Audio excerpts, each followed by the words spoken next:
Film diawali dengan terbongkarnya kecurangan pada ujian STIC atau ujian standarisasi untuk kampus internasional untuk bisa mengambil program sarjana di luar negeri. Lalu, kita diperkenalkan dengan seorang gadis yang menjadi tokoh utama di film ini. Dia bernama Lin, siswi kelas 12 dari sekolah Krung Thep Tawe Panya Bangkok yang sedang berada di ruang interogasi terkait dugaan kecurangan yang terjadi dalam ujian STIC tersebut. Lalu, kita dibawa kembali ke waktu di mana ujian STIC belum diselenggarakan. Di sini, Lin bersama ayahnya sedang menghadap ibu Kepsek untuk mengurus perpindahan Lin dari sekolah sebelumnya ke sekolah ini. Kemudian si ayah menjelaskan secara rinci kepada ibu Kepsek terkait pencapaian yang telah dicapai Lin selama ini, dengan menjelaskan satu persatu pencapaian yang sudah dicapai oleh anaknya. Dengan semua pencapaian tersebut, Ibu Kepsek pun dengan senang hati menerima Lin untuk bersekolah di sekolah ini. Namun, Lin dengan kecerdasannya yang di atas rata-rata menolak hal tersebut dengan alasan yang sederhana, yaitu dia lebih cocok dengan sekolah lamanya dan juga ayahnya harus mengeluarkan biaya 150.000 per tahun atau setara dengan 68 juta rupiah. Sontak pernyataan Lin membuat Ibu Kepsek terkejut karena biaya sekolah tersebut hanya 120.000 per tahun, yang artinya satu semester hanya 60.000 atau setara dengan 27 juta rupiah. Jadi total setahun 54 juta rupiah. Tapi lagi-lagi Ibu Kepsek dibuat terkejut saat mendengar rincian yang dijelaskan Lin satu persatu, mulai dari biaya transportasi, makan siang, jajan, shopping, jalan-jalan, dan lain sebagainya, yang jika ditotal semuanya berjumlah 150.000 per tahun. Si ayah hanya bisa tersenyum dan mengatakan kepada Ibu Kepsek, di saat si ayah dan Lin sedang berdiskusi, tiba-tiba Ibu Kepsek menawarkan sekolah gratis kepada Lin agar Lin mau bersekolah di sini. Semua yang dilakukan Ibu Kepsek adalah penghargaan untuk kecerdasan yang dimiliki oleh Lin.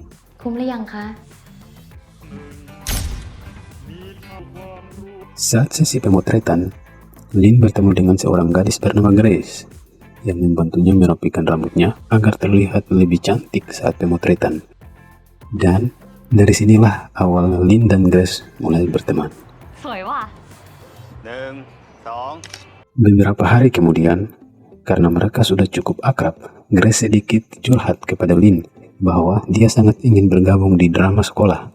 Tapi yang jadi masalahnya adalah Grace harus mempunyai nilai IPK setidaknya 3,25. Dan itu cukup membuatnya putus asa. Kemudian Grace lalu melanjutkan ceritanya tentang les yang sedang dia jalani dengan menunjukkan lembaran kerja les miliknya kepada Lin. Di sini Grace dibuat sangat-sangat terkejut saat Lin mampu menjawab tugas yang diberikan oleh guru lesnya hanya dengan melihat lembarannya secara terbalik. Kemudian Lin menjelaskan penjabarannya yang sangat sederhana, yang dimana saya sendiri pun dibuat bingung olehnya. Dengan ekspresi yang sangat gembira, Grace meminta Lin untuk menjadi guru lesnya, hanya dengan satu sebutan saja. Singkat cerita, ujian kelas pun tiba. Lin yang kecerdasannya di atas rata-rata, mulai menyadari jika soal yang sedang mereka kerjakan sama persis dengan soal yang diberikan oleh guru les Grace. Pada awalnya, saya berpikir bahwa Grace juga mampu mengerjakan soal tersebut. Namun yang terjadi adalah Grace sama sekali tidak bisa mengerjakannya. Ya, begitulah nasib orang yang IQ-nya di bawah rata-rata. Kayak kamu, aku juga kok. Lin yang melihat sahabatnya mulai kesulitan menjawab soal tersebut mempunyai sebuah ide untuk bisa membantu sahabatnya tersebut. Lalu, saat Lin sudah menyelesaikan semua soal, dia mulai menuliskan jawabannya pada sebuah penghapus, kemudian dimasukkannya ke dalam sepatu dan mendorongnya ke belakang agar bisa diambil oleh Grace.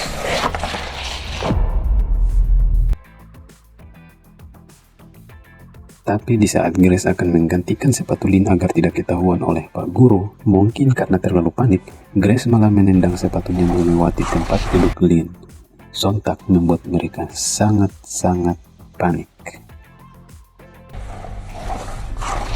Di saat yang bersamaan, Saat Pak Guru akan kembali ke tempat duduk, Lin pun bergegas membawa lembaran kerjanya dan mengambil sepatu tepat sebelum Pak Guru menyadarinya. Dan Grace pun memiliki kesempatan untuk mengambil penghapus berisi jawaban yang sudah dituliskan oleh Lin sebelumnya. Dengan mendapatkan jawaban itu, Grace pun mendapatkan nilai yang dibutuhkan untuk bergabung di drama sekolah. Lalu, Grace mengundang Lin untuk pergi ke rumah pacarnya dan merayakan keberhasilan ujian mereka kali ini.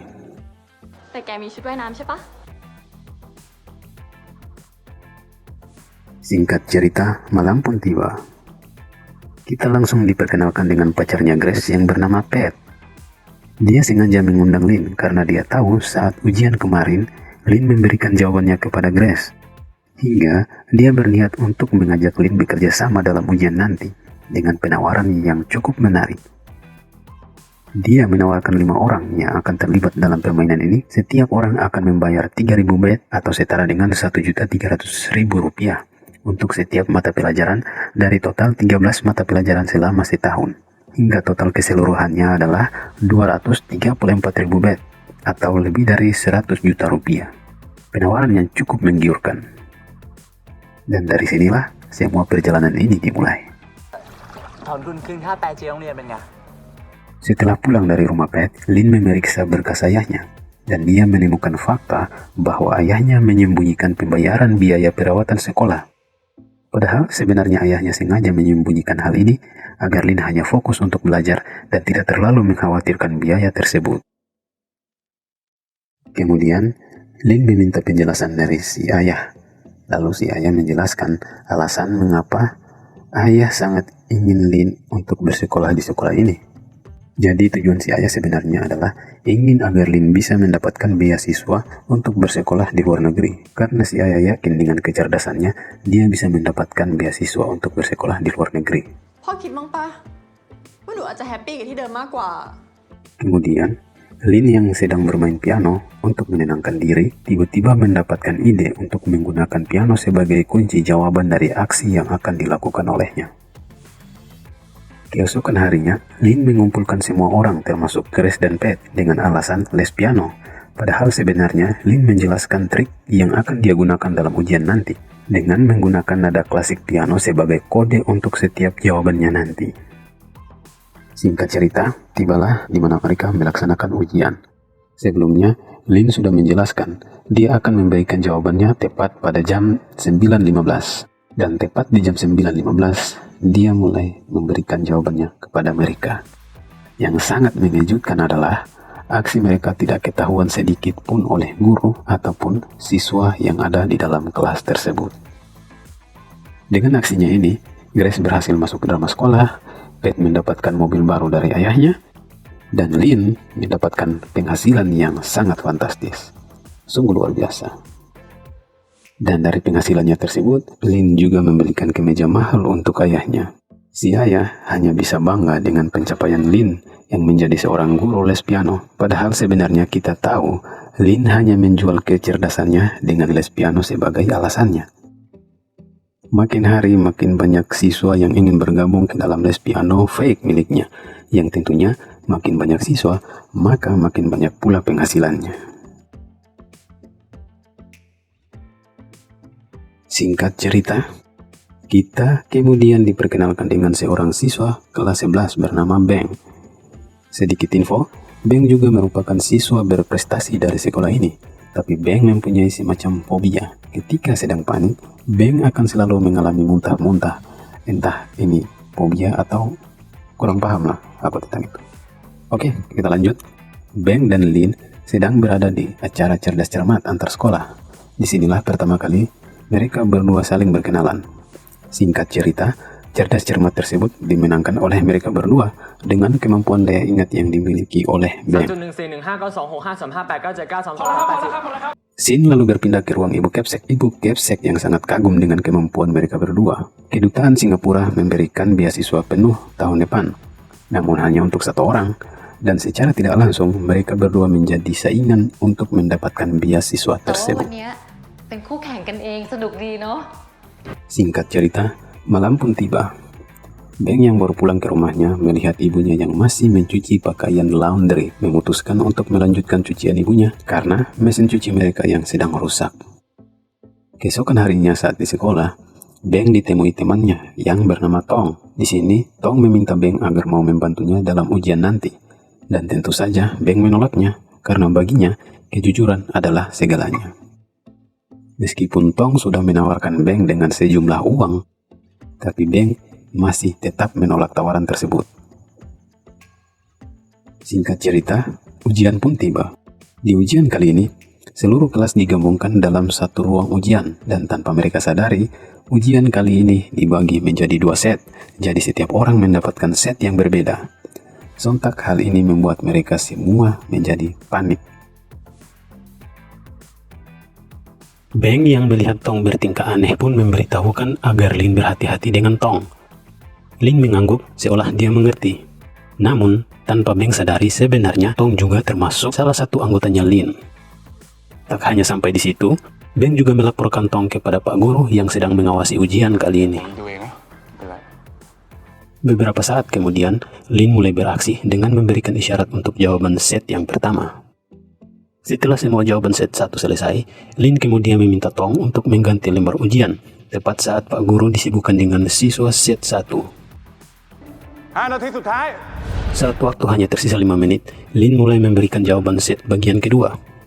Dan saat waktu sudah selesai, mereka masih belum menyelesaikan jawaban mereka dan masih mengerjakan sisa jawaban yang belum diselesaikan. Di saat yang bersamaan, Pak Guru pun mulai menuju kursi Lin dan... Di sini saya berpikir mereka akan ketahuan, namun ternyata mereka selesai di waktu yang sangat tepat. Sempat panik di awal, tapi akhirnya mereka selesai mengerjakan ujian kali ini.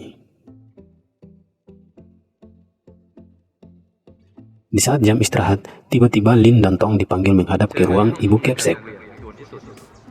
Dan ternyata, Beng sudah melaporkan hal tersebut kepada Ibu Kepsek. Pada awalnya, Pak Guru pengawas mengatakan bahwa mereka tidak mungkin curang karena ada 2 set lembaran ujian. Lin mendapatkan set 1, sedangkan Tong mendapatkan set 2, yang kemungkinan kecurangan tidak akan terjadi. Tapi saat Lin akan keluar ruangan, tiba-tiba Ibu Kepsek menemukan soal set kedua berada di kertas buram milik Lin. Dengan bukti yang ada, aksi mereka akhirnya terbongkar juga. Lalu, si ayah pun dipanggil ke ruang Ibu Kepsek. Dan Ibu Kepsek melaporkan semua aksinya kepada si ayah. Di saat Ibu Kepsek menanyakan motif di balik semua aksinya, tiba-tiba Beng lagi-lagi datang dan mengatakan semuanya.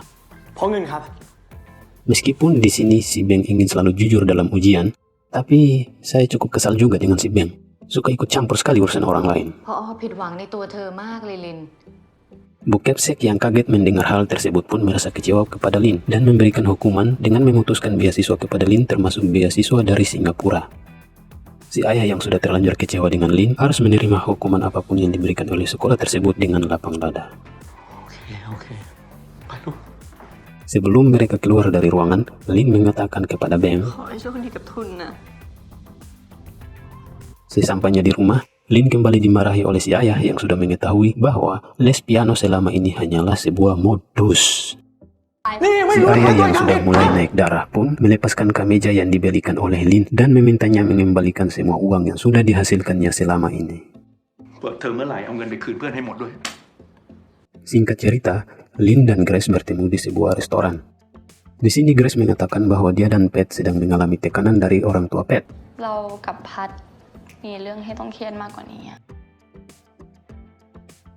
Pada saat Grace diundang dinner dengan keluarga Pat, orang tua Pat meminta Grace agar mau melanjutkan kuliahnya di Boston bersama dengan Pat. Jaminannya, seluruh biaya akan ditanggung oleh keluarga mereka.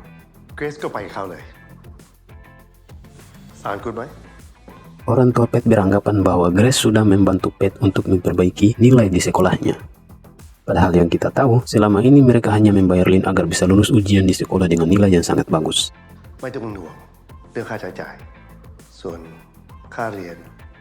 Di sini, orang tua Pat menaruh harapan penuh kepada Grace agar bisa mendampingi putra mereka sampai kuliah nanti.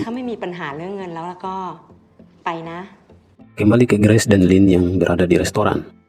Grace memberikan semua informasi yang dibutuhkan untuk bisa masuk ke universitas yang diinginkan orang tua Pat. Dan Grace juga menjelaskan tes STIC yang akan diselenggarakan dalam waktu dekat. Pada awalnya, Lin menolak karena dia sudah tidak ingin mengambil risiko yang akan menghancurkan nama baik keluarganya.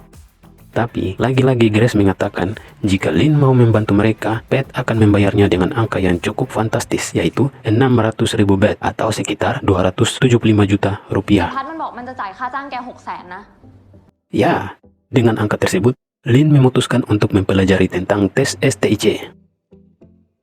Namun di dalam perjalanan pulang, Lin kembali berubah pikiran untuk tidak membantu mereka kali ini karena dia tahu tes kali ini jauh lebih sulit dari yang pernah dilakukannya. Saat Lin akan mengembalikan buku tersebut, tiba-tiba ada seorang turis yang sedang menelpon putrinya mengatakan perbedaan waktu antara Thailand dengan negara tersebut. Hal ini membuat Lin menyadari bahwa perbedaan waktu antar negara adalah kunci dari tes STIC kali ini. Dan tentu saja, Lin mengambil tawaran yang diberikan Grace dan Pat. Singkat cerita, Lin bertemu dengan mereka berdua dan menjelaskan rencananya untuk mengikuti tes STIC di London, di mana di sana ujiannya akan dilaksanakan lebih awal dari di Thailand karena ada perbedaan waktu 4 jam dari kedua negara tersebut. Selain mereka bisa mendapatkan nilai untuk lulus, mereka juga akan mendapatkan penghasilan yang cukup fantastis dengan menjual jawaban mereka kepada orang lain. Dengan begitu, Lin juga akan melanjutkan sekolahnya di Boston bersama mereka berdua dari hasil yang akan mereka kerjakan saat ini.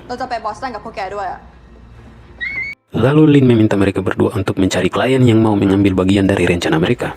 Tentu saja, dengan bayaran yang sama dengan yang ditawarkan oleh Pat. Kemudian Lin menjelaskan dia akan menghafal semua jawabannya sebelum dia mengirimkan kepada mereka berdua. Tapi, yang jadi masalahnya adalah waktu yang sangat terbatas. Mungkin dia hanya mampu mengingat setengah dari jawaban tersebut, dan Lin merekomendasikan Beng untuk bergabung dengan mereka karena dengan kemampuan Beng, dia yakin mereka berdua bisa menyelesaikan misi kali ini. Sin lalu berpindah ke Beng yang sedang mengantarkan cucian kepada langganan mereka. Saat dia selesai dengan tugasnya, tiba-tiba sebuah mobil berhenti di depannya, kemudian orang yang ada di mobil tersebut turun dan menghajarnya hingga babak belur. Dengan alasan, Beng sudah menyerempet kaca spion mobil mereka.